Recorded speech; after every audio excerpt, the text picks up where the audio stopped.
creativelearnbd চ্যানেলের তরফ থেকে আমি তৌফিক আপনাদেরকে জানাই শুভেচ্ছা। আজ আমরা Adobe XD এর রেসপন্সিভ অপশন নিয়ে আলোচনা করব। আসলে রেসপন্সিভ অপশনটা কি এইটা আগে আমাদের জানতে হবে। রেসপন্সিভ অপশন হলো আমরা সাধারণত ওয়েবসাইট বা বিভিন্ন ধরনের যে অ্যাপস ব্যবহার করে থাকি, ডেস্কটপে যখন আমরা একটা ওয়েবসাইট ওপেন করে থাকি তার একটা ভিউ থাকতে হয়। ডেস্কটপে যখন আমরা কোনো ওয়েবসাইট ওপেন করব তখন সেই ওয়েবসাইটের ডেস্কটপ ভিউটা একরকম হয়। আবার এই একই ওয়েবসাইটটা যখন আমরা কোনো মোবাইলে ওপেন করব তখন তার ভিউ কিন্তু অন্যরকম হয়। আবার দেখা যাচ্ছে যে যেমন ইউটিউবকে আমরা যদি কম্পিউটারে ওপেন করি তাহলে একরকম দেখা যায়, ট্যাবে ওপেন করলে আর এক রকম দেখা যায়, আবার মোবাইলে যদি আমরা ওপেন করি তাহলে সেটা আর এক রকমভাবে সাজানো থাকে। এই যে বিভিন্ন সাইজের সাজানোটা অ্যারেঞ্জ, যে ওয়েবসাইট ছোট করলে একরকম হবে, বড় করলে একরকম হবে, বা ওয়েবসাইট ডেস্কটপে বড় ভিউতে আমরা দেখলে যেরকম লেখাগুলো সব বড় বড় দেখা যাচ্ছে, মোবাইলে যেন একেবারে ছোট না হয়ে যায়, মোবাইলেও যেন পড়ার মতন একটা সাইজ থাকে। এই সব কিছু খেয়াল করে ওয়েবসাইট তৈরি করার জন্য রেসপন্সিভ অপশানটা ব্যবহার করা হয়ে আসতেছে বেশ অনেক আগে থেকে। প্রথম দিকে আমরা এই সিএসএসে আমরা কোড লিখতাম, তো সেক্ষেত্রে আস্তে আস্তে ছোট হতো না, লাভ দিয়ে দিয়ে ছোট হতো। দেখা যাচ্ছে যে আমরা সাইজ দিয়ে দিতাম যে এই সাইজের স্ক্রিন হলে আমার ওয়েব পেজের সাইজ এরকম হবে, স্ক্রিনের সাইজ এরকম হলে আমার ওয়েব পেজের সাইজ এরকম হবে, বাটনগুলো এখানে এখানে আসবে, এরকম লিখে দিতাম, সাইজ লিখে দেওয়া হতো। পরবর্তীতে আমরা এখানে পার্সেন্টেজ ব্যবহার করতাম, যে এত পার্সেন্ট ছোট হলে আমার ডেস্কটপের বা আমার অ্যাপসের সাইজও এরকমভাবে কমতে থাকবে। স্ক্রিনের সাইজ যত পার্সেন্ট কমবে আমার ওয়েবসাইট বা অ্যাপসের সাইজও তত পার্সেন্ট কমবে, এবং আমার বাটনগুলো বা আমার টেক্সটগুলো এইভাবে অ্যারেঞ্জ করবে বা সাজানো থাকবে। অ্যাডোব এক্সডিতে এই অপশানটা অনেক সহজ করে দেওয়া হয়েছে। সেটা হলো জাস্ট ক্লিকের মাধ্যমে আমরা কোড করা ছাড়াই জাস্ট একটা ক্লিকের মাধ্যমে আমরা রেসপন্সিভ অপশানটাকে পেয়ে যাচ্ছি। এবং এর বেশ কিছু অপশন আছে যেগুলো কোড লিখে লিখে করাটা বেশ একটা জটিল প্রসেস ছিল। তো এখানে আমরা যখন একটা টেমপ্লেট তৈরি করব তো খুব সহজেই কোড না লিখেই আমরা খুব সহজেই রেসপন্সিভ একটা ওয়েব পেজ তৈরি করে ফেলতে পারবো। এখন আমরা দেখব কিভাবে এই রেসপন্সিভ অপশনগুলো ওপেন করতে হয়, কিভাবে কাজ করতে হয়। এর জন্য প্রথমে আমরা একটা রেক্ট্যাঙ্গুলার নিব,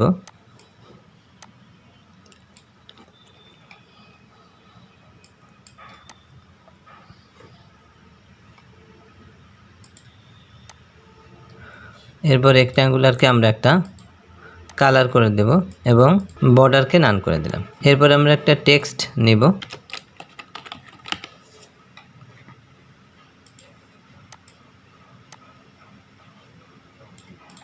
বাটন নামে আমি একটা টেক্সট নিলাম। তো এখন এইটাকে আমি যখন সিলেক্ট করতেছি তখন আমরা এখানে দেখতে পাচ্ছি ডান সাইডে রেসপন্সিভ রিসাইজ যে লেখাটা আছে এটা হাইলাইট হয়ে আছে, অর্থাৎ রেসপন্সিভ অপশানটা অন আছে। অ্যাডোব এক্সডিতে রেসপন্সিভ অপশানটা অটোমেটিকই অন হয়ে থাকে, এটাকে নতুন করে অন করতে হয় না। আমি যে কোনো কাজ করলে অটোমেটিক রেসপন্সিভ অপশানটা অন হয়ে যায়। এখন আমরা যদি এটাকে ছোট করি তো দেখব যে আমার বাটন লেখাটা কিন্তু ছোট হচ্ছে না, আমার বাটনের সাইজটা ছোট হচ্ছে, যে ব্যাকগ্রাউন্ড সাইজটা ছোট হচ্ছে, কিন্তু লেখা কিন্তু ছোট হচ্ছে না। আমি যদি এই রেসপন্সিভ অপশানটাকে অফ করে দেই তাহলে কি হয় দেখি, যে আমি যখন এটাকে ছোট করতেছি আমার টেক্সটও ছোট হয়ে যাচ্ছে। তো সেক্ষেত্রে একটা সমস্যা, যে আমি যখন একটা বড় ডেস্কটপের কোনো ওয়েবসাইটকে একটা ছোট মোবাইলে ওপেন করব তখন তো আমি সেই লেখাগুলো আর খুঁজেই পাবো না, এত ছোট হয়ে যাবে।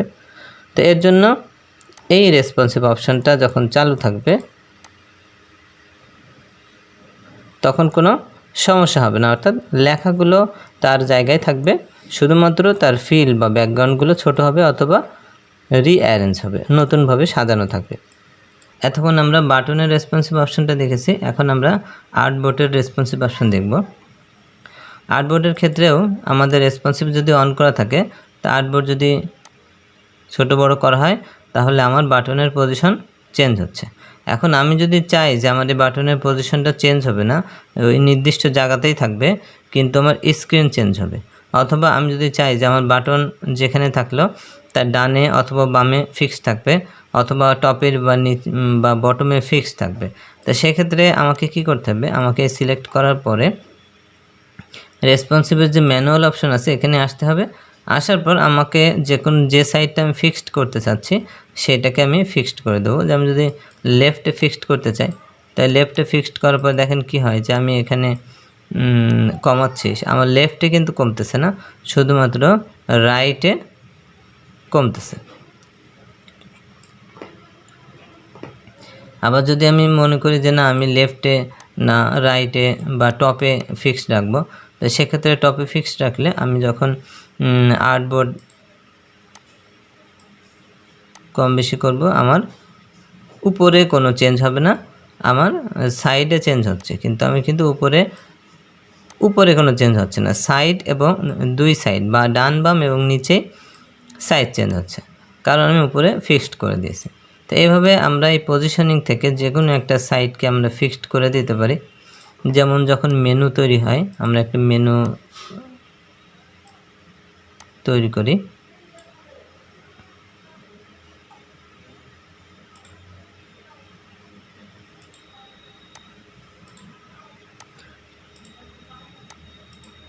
আমরা একটা কালার দিলাম, আমরা একেবারে একটা টেক্সট নিই,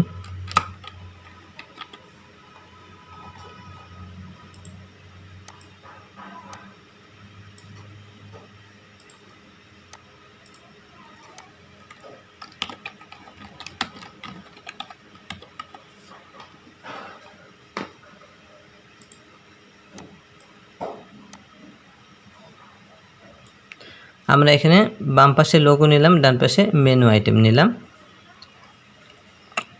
এখন এই লোগোটাকে আমি পজিশনিং করব,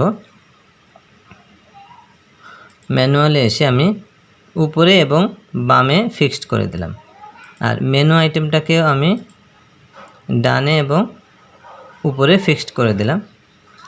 এখন আমি যদি এটাকে ছোট করি, তো দেখা যাচ্ছে যে লোগো তার জায়গায় ফিক্সড আছে, মেনুও তার জায়গায়, মেনু আইটেমও তার জায়গায় ফিক্সড আছে, আমার স্ক্রিনটা ছোট হয়ে গেছে।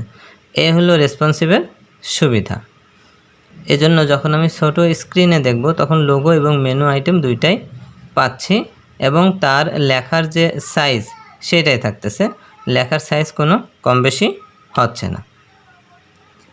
তো এই হলো আমাদের রেসপন্সিভ অপশন। আজকে রেসপন্সিভের এই পর্যন্ত আলোচনা শেষ করলাম আমরা। আগামী পর্বে আমরা প্লাগইনস নিয়ে আলোচনা করব। প্লাগইনস দিয়ে কিভাবে কাজ করতে হয়, বিভিন্ন প্রয়োজনীয় জিনিস কিভাবে প্লাগইনস থেকে নিতে হয়, এই জিনিসগুলো আমরা আগামী পর্বে আলোচনা করব। আজকে এখানে শেষ করছি। ভিডিওটা যদি আপনাদের ভালো লেগে থাকে তাহলে অবশ্যই একটি লাইক দিবেন, কমেন্টস করবেন, সাবস্ক্রাইব করে পাশের বেল বাটন প্রেস করে রাখবেন, তাহলে পরবর্তীতে আমাদের নতুন নতুন ভিডিওগুলি আপনি সহজে পেয়ে যাবেন। আর যারা ইতিমধ্যে সাবস্ক্রাইব করেছেন তাদেরকে অসংখ্য ধন্যবাদ। আজকে এ পর্যন্ত, আল্লাহ হাফেজ।